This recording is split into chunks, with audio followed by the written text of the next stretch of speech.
dari tuan tengganai masing-masing keluarga kayak informan atau sebab misalnya ada keluarga yang duduk bisa diarahkan ke belakang waktu tamu lagi ramai.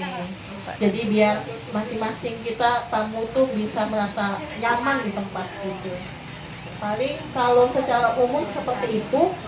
Kalau misalnya ada tanggapan atau mau ada pertanyaan Bapak Ibu, boleh?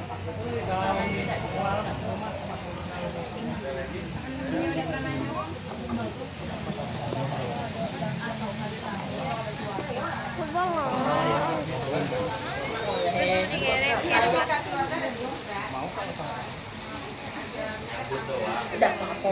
Kalau itu kan bersifatnya ibaratnya menemani ya teh ya. Kalau menemani kan ibaratnya nggak rame-rame. Yang kita takutin itu kalau misalnya keluarga udah sama keluarga ngegerombol di satu tempat nggak pindah-pindah, itu yang kita takut.